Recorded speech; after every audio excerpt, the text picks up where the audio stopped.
ఓం శ్రీ గురుభ్యో నమ. గం గణాధిపతయే నమ. ప్రేక్షకులకు రక్షాబంధనం అనేది ఏంటి అసలు? పుణ్యస్త్రీ కట్టొచ్చా, అలాగే విధవరాలు కట్టవచ్చా, కన్నవాళ్ళు?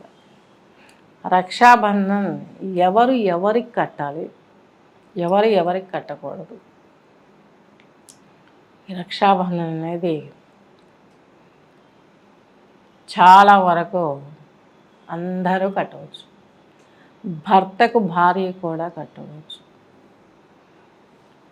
ఈ యొక్క శశిదేవి ఇంద్రుడు యుద్ధానికి వెళ్తున్నప్పుడు ఈ యొక్క రాక్షసుల మీదకి శశిదేవి ఇంద్రునికి కూడాను రక్షాబంధనం కట్టింది. విజయం కావాలి నా భర్త కూడా. అలాగే ఇది ఫెస్టివల్ భూమి మీద మనకు నార్త్ సైడ్ నుంచి ఎక్కువ వచ్చింది సంప్రదాయం. అక్కడ అన్నా చెల్లెళ్ళు ఉండేవారు. వారికి చాలా అభిమానం, ప్రేమలు ఉండేటివి. వివాహం అయిన తర్వాత తన భర్తకు ఆపద వచ్చినప్పుడు ఆమె భర్తను కోల్పోయినప్పుడు దాని నుండి బయటపెట్టాలి. ఎవరు రక్ష తనకి మీదట అని వాళ్ళ అన్నయ్యకి మొరపెట్టుకోవడానికి వెళితే అక్కడ వచ్చేసి ఆమె అహంకారంతో ఆడపడుచును అవమానించి పిల్లలను తీసుకొని పుట్టింట్లోకి వెళ్ళడానికి వెళ్తుంది. అక్కడి నుంచి చాలామంది ఆ యొక్క రక్షాబంధన్ వాల్యూ తెలుసుకొని ప్రతి దానికి కూడాను కట్టడం అలవాటైపోయింది. రక్షాబంధన్ ఈ యొక్క శ్రావణ పౌర్ణిమ రోజు వస్తుంది. ఈరోజు తోడబుట్టిన వాళ్ళు పుణ్యస్త్రీలైనా అలాగే విధవ స్త్రీలైనా కట్టవచ్చు. పుణ్యస్త్రీలే కట్టాలని రూల్ ఏం లేదు. ఇంకా విధవ స్త్రీలే కట్టాలి. వాళ్ళకి ఆధారం పోయింది, జీవనాధారం.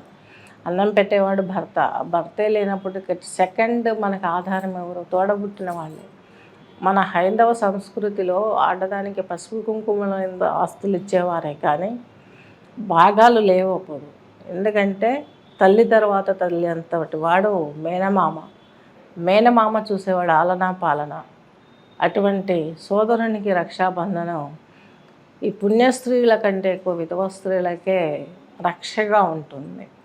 వీళ్ళు కట్టవచ్చు అన్నమాట. వీళ్ళే ఎక్కువ ముఖ్యం. పృథ్వీరాజు పైన ముస్లిం రాజులు సామ్రాజ్యాన్ని లాక్కోవడానికి యుద్ధం ప్రకటించినప్పుడు ఆ పృథ్వీరాజుకు ముస్లిం భార్య అయినటువంటి ఆవిడ కూడా వచ్చి రక్షాబంధన్ కట్టింది, తన భర్తను ఏం చేయవద్దు అని. అలాగే ప్రతి యుద్ధానికి స్టార్ట్ అయినప్పుడు కూడాను పూర్వము చక్కగా ఆ రాజుకు విజయం సమకూరాలనేసి, ప్రజా సంరక్షణకు ఎటువంటి లోటు రాకూడదనేసి భార్యలే రక్ష కట్టి పూజ చేసి హారతిచ్చి ముందుకు వెళ్ళే సంప్రదాయం సనాతన ధర్మం నుంచి మన భారతదేశంలో ఉంది. దీనికి ఒక డేని ఫిక్స్ చేసింది ఈ యొక్క శ్రావణ పౌర్ణిమ అని బుక్ చేసింది. ఎందుకంటే ఇంతవరకు చెప్పాను కదా, నేను ఇదే వీడియోలో ముందు చెప్పాను కదా, ఒక అన్నకి ఒక చెల్లెలు రక్ష కోరి వచ్చినప్పుడు ఆ వదిన ఇలా చేసిందని ఆమె అవమానం భారం భరించలేక వెళ్ళిపోతున్నప్పుడు ఆ భర్త మందలించి ఆ రాఖీ పౌర్ణమి చెల్లెల దగ్గరికి వెళ్ళే కట్టించుకొని అక్కడి నుంచి ఆమెకు రక్షణ ఇస్తూ వచ్చాడు. అటువంటి ప్రశస్తమైన దినం భూమి మీద కూడా స్టార్ట్ అయినటువంటి దినం కాబట్టి ఈ రోజు నుంచే ఈ యొక్క తిథిలోనే పౌర్ణిమ తిథిలోనే శ్రావణ మాస పౌర్ణిమ తిథిలోనే రక్షాబంధన్ అని చెప్పేసి డే ఫిక్స్ చేసి అప్పటి నుంచి ప్రజలందరూ కూడాను తమ తోబుట్టువులకు రక్ష కట్టి వాళ్ళ అనురాగానికి ఆప్యాయతకు లోనవ్వటానికి, వాళ్ళకి ఏదైనా ప్రమాదం వస్తే ఆదుకోవటానికి అన్నదమ్ములకు రక్ష కట్టే సంప్రదాయం కొనసాగుతుంది. ఆ సంప్రదాయం చాలా గొప్పగా ఉండేది పూర్వీకుల కాలంలో. ఇప్పటికి కూడా ఈ రక్షాబంధనం మనకు హైదరాబాద్లో చూస్తున్నాం కానీ ఎక్కువ ఇదివరకు అటువంటి అంటే ఇంకా అటు సైడ్ మిగతా ప్రాంతాలలో చాలా తక్కువ. ఇక్కడ అలాగే దక్షిణ భారతదేశం తక్కువ, ఉత్తర భారతం అంతా చాలా ప్రశస్తిగా చేస్తారు. ఇలాగ బట్టలు పెట్టడం వచ్చినటువంటి చెల్లికి లేదా గోల్డ్ ఇవ్వటం, లేదా హామీ ఇవ్వటం వారికి ఉన్నటువంటి సమస్యను బట్టి. రక్ష కట్టిన తర్వాత వాళ్ళకి భోజనం పెట్టి పసుపు కుంకుమాలతో నిండుగా నిలువు చల్లగా ఉండమని దీవించి అన్నలు, అలాగే తమ్ముళ్ళు అయితే వాళ్ళకి భరోసా ఇవ్వటం. రక్ష కట్టినాక మీకు ఎటువంటి ఆపద వచ్చినా మేము రక్షగా ఉంటాము అనేసి భరోసా ఇవ్వటం, ఇవన్నీ కూడా జరుగుతున్నాయి. ఇప్పుడు కొంచెం కాలం వ్యతిరేకమైంది. అదొక ఏదో చిన్న ఫెస్టివల్ లాగా చేసేస్తున్నాం. భావం పోయింది, క్రియ మిగిలింది. జస్ట్ రక్ష కట్టి రావడం, ఆ రోజు వాళ్ళు ఏదో 50,000 ఏదో బంగారం ఒక తులము ఇలా ఇవ్వడంతో శక్తిని చూసి